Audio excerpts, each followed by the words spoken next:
From a studio high above the clouds of the Okanagan Valley, this is the Cannabis Podcast. Exploring the world of Canadian cannabis culture, one toke at a time. Now, here's your host and bud tender, Gary Johnston.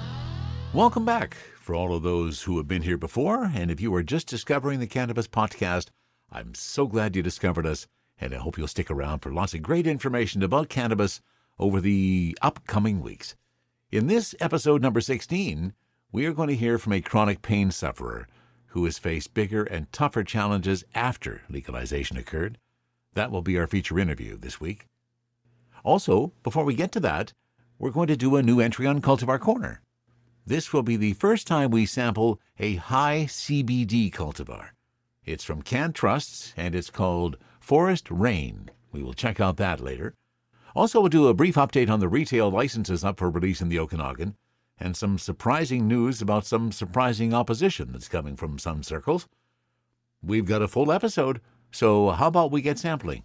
This is episode 16 of the Cannabis Podcast. THC, CBD, terpene profiles, what's in me? Oh, please explain to me. Cultivar Corner, Cultivar Corner, oh yeah. Cultivar Corner, please explain this stuff to me. Today on Cultivar Corner, we are taking our very first look at a high CBD strain. I thought it was kind of applicable based on the interview you're going to hear later in this episode. So we went looking on bccannabisstores.com, and we found a product called Forest Rain. So let me give you all the details. This is Forest Rain. It's produced in Ontario. The brand is Peak Leaf, and the producer is CannTrust. It is an indica dominant. The range of THC estimated between 6 and 10%, and the CBD estimated between 9 and 13%. Method of consumption is inhalation. The growing method was a hybrid greenhouse, and this was machine harvested, and that is fairly obvious with the size of the buds. They're fairly tiny buds that came out in this Forest Rain, but I do have to say it had a really nice aroma and also very nicely moist. This was packaged on August 30th, 2018. That's where the 18 came in. And compared to some of the stuff that we have gotten before, this was moist enough that I could still hold it in my fingers. I could crumble it with my fingers, but it took some excessive pressure, and it didn't crumble as soon as I tried to squeeze it. So fairly pleased with that. The taste, kind of what they're looking for, although perhaps not quite as strong. The write-up for Forest Rain: it is a high CBD strain. Its purple fringe flowers are contrasted by patches of deep orange with undertones of lemony yellow and lighter floral pinks. There was a bit of that in the buds. I have actually taken a picture of this bud, and it is included in the artwork for this episode if you want to get a closer view. The pungent woody aroma has traces of sweet herbs. Smooth notes of coffee and black pepper warm up the palate with pine undertones. And where does all that flavoring come from? You guessed it, that's coming from the terpenes. And not a surprise in this particular one, since this is an indica dominant, that the most predominant terpene would be myrcene, and that is at 0.40%. Linalool, that calming terpene, is also included in this one, which makes a whole lot of sense, and that is between 0.06 and 0.10%. And there's also some pinene to kind of round off the sedative effects of the myrcene with a little bit of energy. Pinene, of course, is an energizing terpene.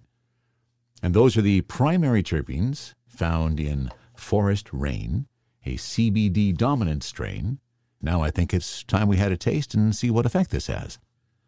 This is the first time I'm firing up a knowingly high CBD strain.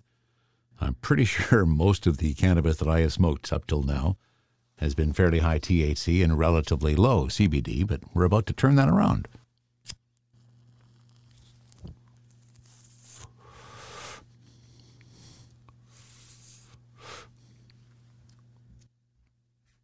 Pleasant taste on the inhale. As I watch the ash develop at the end of the joint, also very happy to see that ash is mostly white. There's not a lot of darkness in it, and it is hanging appropriately.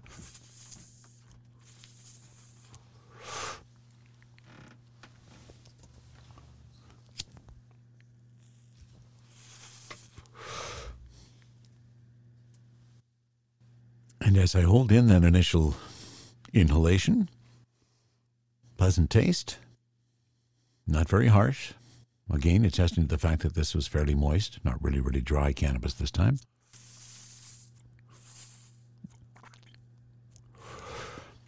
Now, I'm curious to see what the effect is going to be with the lower THC. Typically, I have been smoking cannabis in the range of the 15 to 20, 22%. And the rundown on this one, I didn't give you that in terms of this particular batch. The THC, the total THC is expected to be about 8%, and the total CBD is expected to be 10%. So I've often heard from people who utilize CBD that one of the first things you feel is just a general sense of well-being. The world just seems easier and nicer.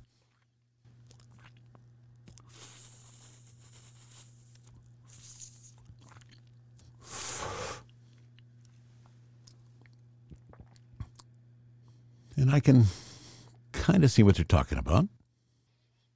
There's a hint of my happy eyes that I'm always looking for. But now I do kind of, as I think about it, there is kind of a sense of, yeah, all right, this day's pretty good. I wasn't terribly stressed before trying this, so there's probably not much of that effect that I'm going to be able to test out, but initially I'd say my reaction is pretty good. I'm getting more of a buzz than I thought I would.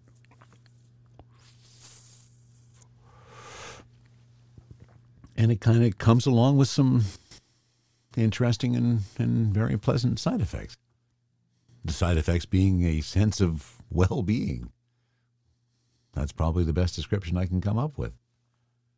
So I'm thinking good things about this Forest Rain, an indica-dominant high CBD strain that we picked up from the BC cannabis stores.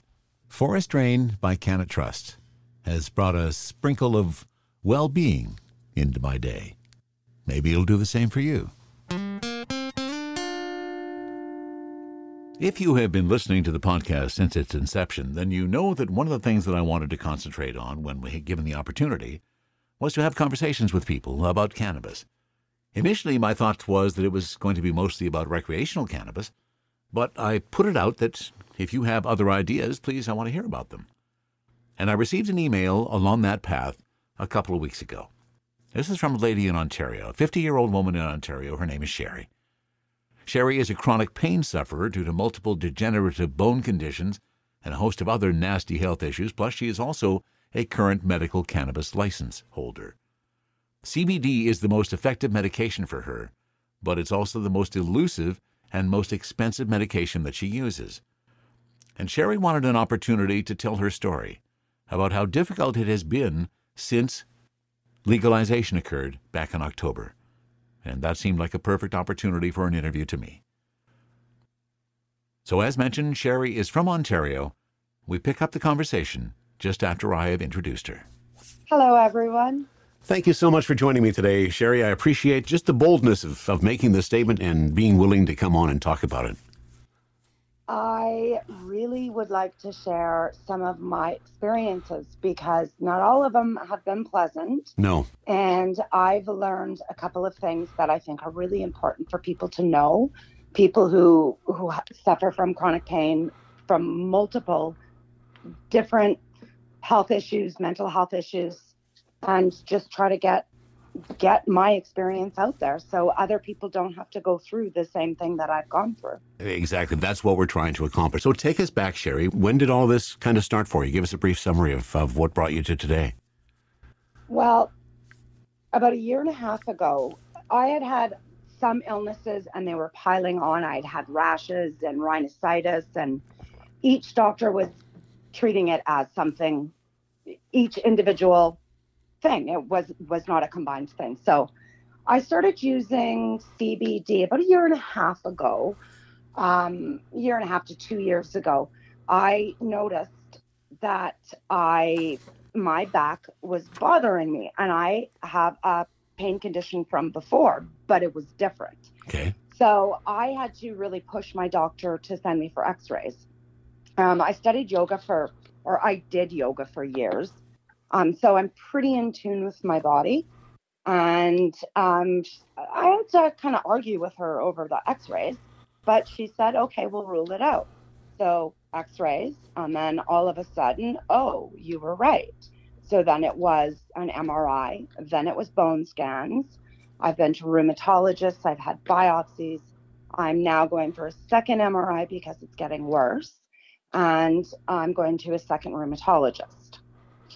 And the CBD, I haven't, just in the last probably 3 months is when I've figured out how effective the high dose CBD. I'm talking 100 milligrams of CBD to 2 milligrams of THC in a 1 milliliter dropper. Wow. That's pretty high dose. Right. And I take, that's a minimum dose. That's minimum what is effective for me for pain relief. Okay. Ideally, I would take 300 to 500 milligrams of CBD. The only provider who has a percentage like that, it's Tilray. And I understand 100% that their pediatric patients come first, but they will not sell it unless you're a pediatric patient. Oh. So they do have 1 to 25, but they're consistently out of stock. So that's where my problem was. Yeah, and that's a pretty significant problem for you, isn't it? Well, yes. And I had to go, even though I have my license, I could not get my hands legally on CBD. So I did get my hands on the 2 to 100. I got my hands on a week worth. And I cried the entire week because I had not experienced that much pain relief since this all began. Right. So, and the week was, what am I going to do? How am I going to go forward knowing that there is something that can reduce my physical and emotional suffering due to the chronic pain, but then I can't access it. Yeah, that has to be incredibly frustrating to know that relief is there, but it's just being held back from you. Yes. And even though my doctor wrote on the prescription, I've just renewed. So what happened was, when I was with Tilray, I had to, because they didn't have any CBD. Even right now, all they have is 5 THC to 25 CBD. And I'm very reactive to THC. And when I want to work, I don't want any of the psychoactive effects. Yeah, you're just looking for the straight CBD. And the entourage effect of the THC. Right, with having enough there, as you say, for the entourage effect. Exactly. That's right. So what happened was, after numerous emails of me bawling and hysterically emailing back and forth, they informed me, this is something that people don't know. They informed me that I could switch providers, and all I needed to do was send an email requesting to switch providers. All they do is email my medical documentation to the new provider. Doctor doesn't need to be involved, nothing. Okay. So then I switched to a new provider who is much better, CanTrust is as much better at having a constant stock of CBD, but their ratio is higher, the THC with the CBD. And the max is the 25. So it's 2 milligrams to 25. So for me to get the 100 milligrams of CBD, it's really confusing. Yeah, it is. Yeah. And I've spent so much time and energy researching it because I really enjoy relief from pain. So, but if I have to take 4 plungers to get the 100 milligrams of THC. And then all of a sudden there's too much THC. So then I get high, and then, so now I can only take 25 milligrams of CBD at a time without the psychoactive effects. Right, because of the 2 to 25 ratio of it. That's right. Okay. And Tilray does have a 1 to 25, but they're telling me that it's about a month. Now, my friend's grandma, who is in her 80s, and she has her license in CBD. She has horrible rheumatoid arthritis. She has myofascial pain. Her doctor, she's got her license, but she's with a provider who does not have CBD, is not in stock. So this woman has gone without for 4 weeks and counting. Wow. And is right back to excruciating pain. Nobody has told her about switching providers. Nobody has told her about what I just recently learned. And another point that I really wanted to share was the fact that you can split your prescription. So I go to my doctor with 2 applications for 2 different providers. She splits my prescription. So if one company is out of CBD, the chances are the other company will have it. That seems to make a lot of sense. But nobody knows that. I'm glad you shared that. So I'm curious, Sherry, did this problem exist to this level prior to legalization, or is this something that is one of those side effects of what legalization has brought for us? Total side effect. Total side effect. Yep. Wow. So give us a sense of how things were for you in this and your access prior to legalization. Give us some context. Well, it was pretty reliable. It was pretty reliable. I didn't have a problem. Wow. And then all of a sudden, yeah, I'm out. And sorry, we don't know when we're getting it in. Now, also, I was offered at one point to purchase the Tilray 2 to 100, but it's almost $400 a bottle. And at that particular time, I'm not able to work right now. So yeah, I couldn't afford it. And now that I've begged, borrowed, and done whatever I can to be able to afford it, they're not selling it. Now with the legalization, CanTrust does have when you call them, they have a prompt for medical patients. They're a medical patient, push 1. But they're the only company so far that I found that differentiates between the recreational and the medicinal. Right. Which for you is critical. Totally critical. Yeah. And I've been with them for about 4 or 5 months. They did run out once. And of course I was hysterical. But now that I've set it up the way that I've set it up, I have 2 providers.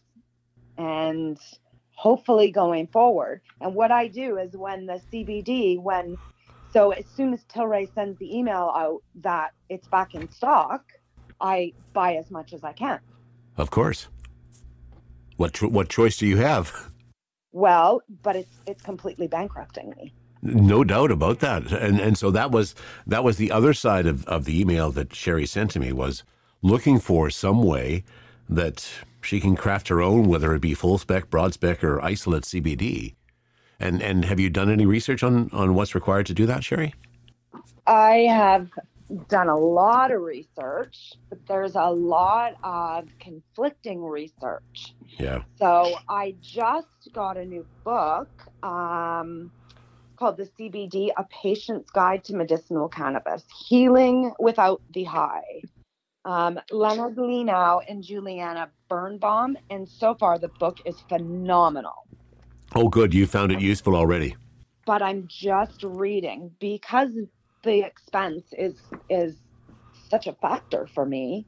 I just want to make sure that I have as much information as I can, because I don't want to wreck what the weed that I have, the bud, the flower that I have. Well, of course not. Who wants to waste that, especially when the end result is so critical for your daily good? I can understand that. Yeah, and the frustrating thing is that I really I'm a student right now, and I really want to work. I really want to rejoin society. I really want to make a difference. And that's why I sent you that email. With the CBD, I can work. I am able to work. It affects me, my brain. It makes me feel better. I'm happier. I'm more mobile. Opioids make me dumb, make me forgetful. It's really frustrating because I want to work. Yeah, and as you say, the litany of things that happen with opioids, that list goes on and on and on. I'm curious, have you tried the straight CBD? Did you need that entourage effect with some of the THC for it to have the true effect for you? Well, so the isolate, basically, so if people have to pee test, and if they're going to lose their jobs because of THC being in their systems, isolate strains out any THC. So I do have some isolate, and it is effective, Okay. but not as effective if taken alone without a small, I mean a small amount of THC. Yeah, no, I certainly understand that, and I find it really interesting and fascinating that you've been able to make that determination, that it is such a small ratio, but without that ratio, you're just not getting the effectiveness that you need. That's right. And I've been journaling, and I have apps, and I have an app called Sleep Cycle on my phone. And so I input the information of what I've taken that day. So my doses of CBD, how much I've taken, what my day was like, what my pain level was like, and the sleep app will analyze. So I'm able to see on that sleep app what my sleep was like when I take the CBD. And you can see the dramatic difference I'm suggesting. I can see the dramatic difference. Yeah. My sleep quality is improved just on an enormous basis. Excellent. That's really good to hear. That at least you can see that and you can track it. Absolutely. It's a really good app, especially if you are struggling with chronic pain. I rarely sleep, and when I do sleep, it's very fitful. I thrash around, and I have a bed, an automatic bed, and I mean, there's mornings I have to get the remote and lift to the back of the bed so that I can roll out of bed. Yeah, I'm sure. And stumble to my chair with my heating pad and wait for my medication to kick in before I can function. Yeah, exactly. So let's put this into a context. Let's imagine that somebody who can change something is listening. What needs to happen to the system for people like you, Sherry, to be able to live a life pain-free that's not going to make you bankrupt? What are the things that need to occur?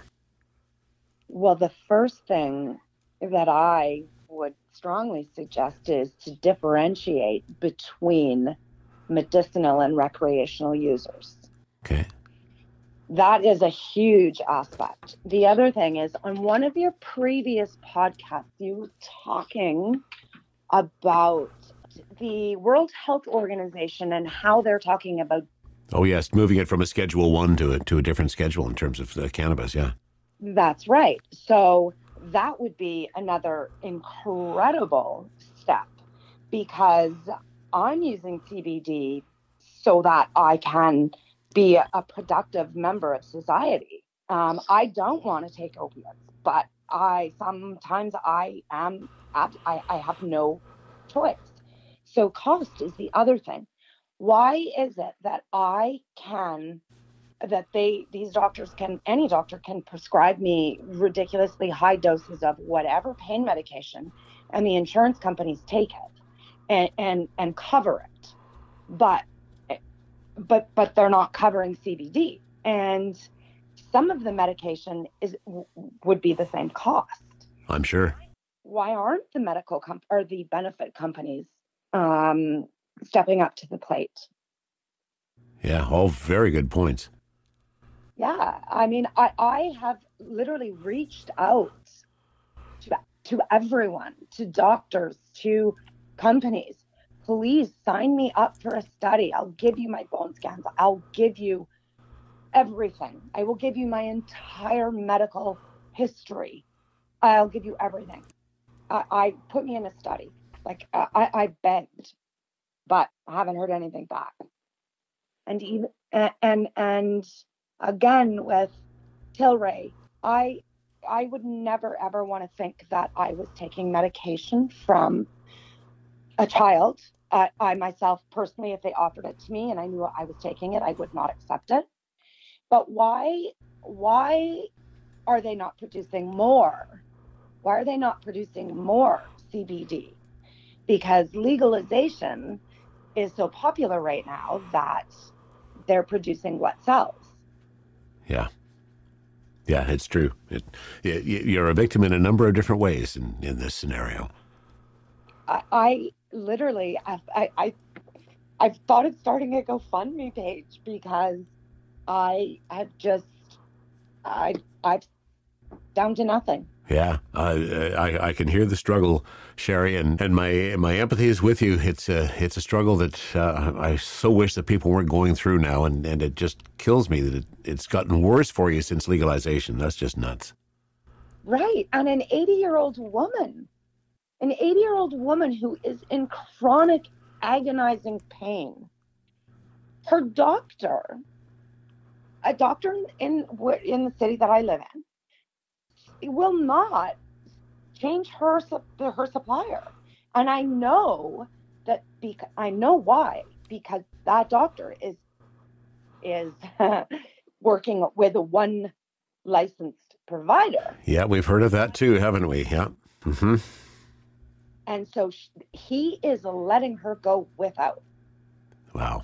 Well, what I'm hoping from having an opportunity to tell your story here, Sherry, and as people listen to this, if anybody has any options that can be further pursued or some opportunity, or perhaps even know a way that Sherry can make what she needs to do in terms of her CBD medicine effectively and cost prohibitively, please send along some info. We will definitely pass that along. That's what I'm hoping, Sherry, that there will be somebody who's listening and can give you some sense of where you can go from here. That would certainly help, I would think. It really would. I know I've said this a number of times, but I was a force. I was a force. I was very, very, very successful career-wise. I went back to school. I was on the dean's list. That's when I started getting really sick. I managed to graduate on the dean's list, and I've been reduced to just struggling. Like baby steps. I need a walking device, and it's just really it's really frustrating. Yeah, I can hear it is, and I know it's no solace to know that you're not alone in your struggle, but it is really disheartening to hear that you're having such struggles after the legalization occurred, which was supposed to make things different and better in so many ways, and it has failed so miserably in so many ways.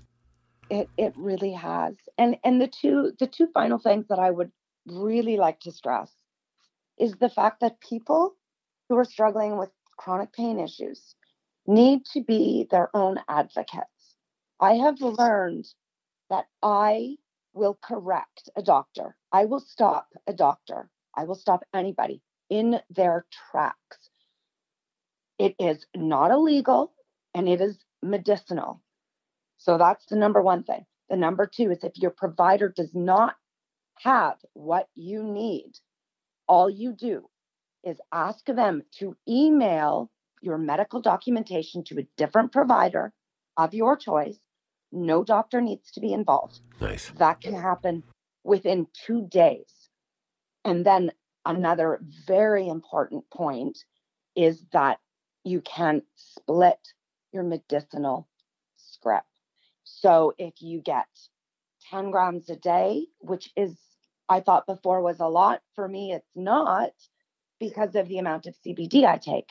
So I have 5 grams with one provider and 5 grams with another provider, so that I have 2 chances. So you don't have to run the risk of going without, because nobody should ever have to go without. Absolutely. And well, thank you for sharing that information, Sherry. Thank you for sharing your story with us. I really appreciate it. Appreciate you contacting me and taking that first step. And I'm glad we followed up and gave you an opportunity to share your story with the rest of the listeners. Your final thoughts? Oh, just this has been such a pleasure, and I really like being able to tell my story. I don't have any shame in any of what I've gone through. It's a double-edged sword knowing that I'm not alone, because I hate to think of anybody going through the same thing that I'm going through. So if I can provide, help to even one person, it really makes it gives what I've gone through some positive value. And I love your podcast. And I love the gentleman from Newfoundland who was the first to buy. I loved that podcast. I did too. Ian Powers is become one of my friends on Facebook, and I love following him as well. He's a pretty clever guy. Yeah, he was. Well, that's good, Sherry. Thank you so much for being a part of the podcast, and I again appreciate your time and effort and for you sharing your story. And I hope you have the best day that you can. Thank you, and you as well. And to wrap up today, a brief summary on what's been happening on the retail front here in the Okanagan. There has been some movement over the last couple of days. In fact, here in the city of Kelowna, 7 retailers have now gone through to the next step, which means they were all now lined up for a public hearing April 9th.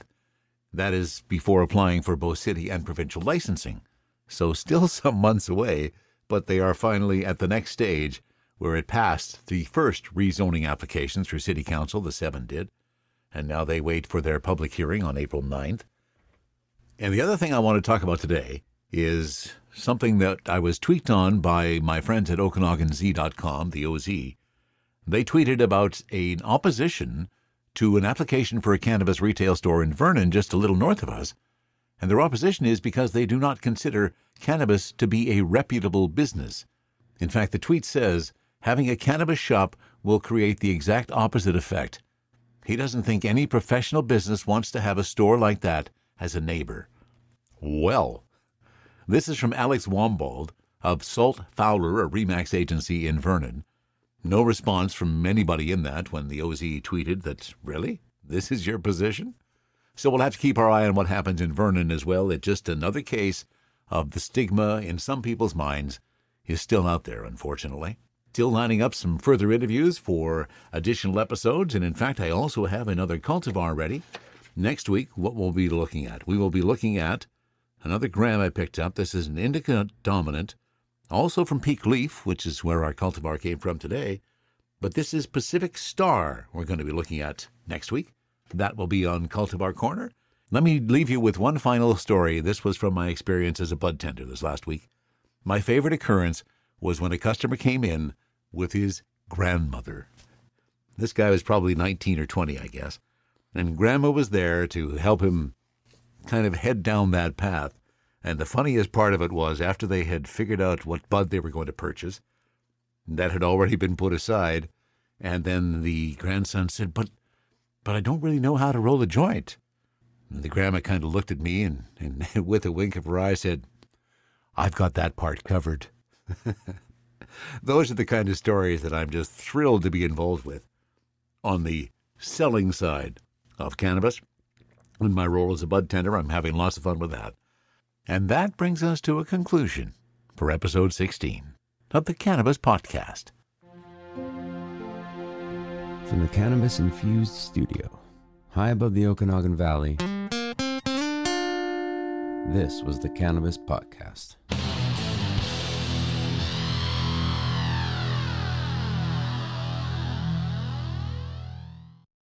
Thanks for listening to today's show. To check out more great cannabis podcasts, go to podconnects.com. Here's a preview of one of our other shows. Cannabis Health Radio is a podcast about stories from people around the world who have used cannabis to deal with serious ailments, many of them life-threatening. My name is Ian Jessup. My co-host Corey Yelland is no stranger to the devastating emotional impact faced by so many people receiving a death sentence diagnosis from a doctor.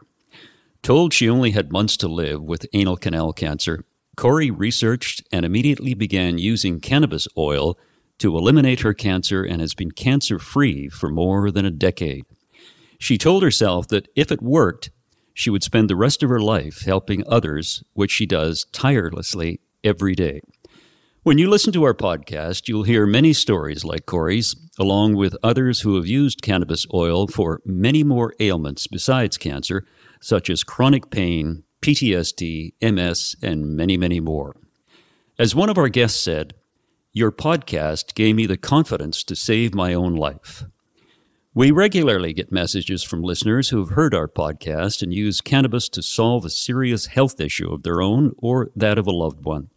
We hope you listen to these stories and be as inspired and moved as we are with each and every episode.